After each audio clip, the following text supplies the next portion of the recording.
Most of the time ನಮಗೆ ನಮ್ಮ ಅದ್ಭುತ ಹಿಸ್ಟ್ರಿ ನಮಗೆ ಗೊತ್ತಿರಲ್ಲ. ಕರ್ನಾಟಕದ ಹಂಪಿನ ನಾವು ಒಂದು ಹಿಸ್ಟಾರಿಕಲ್ ಅಥವಾ ಆರ್ಕಿಯಾಲಜಿಕಲ್ ಸೈಟ್ ಅಂತ ನೋಡ್ತೀವಿ.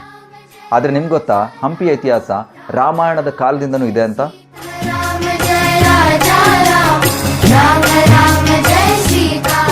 ಹೌದು, ಈಗಿನ ಹಂಪಿನೇ ಆಗಿನ ಕಿಷ್ಕಿಂಧ ರಾಜ್ಯ.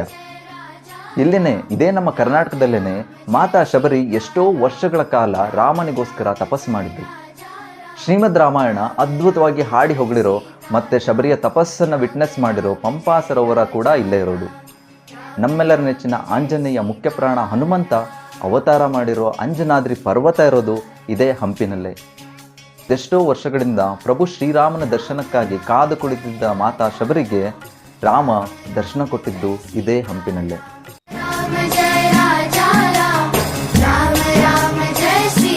ನನ್ನ ಒಡೆಯ ಪ್ರಭು ಶ್ರೀ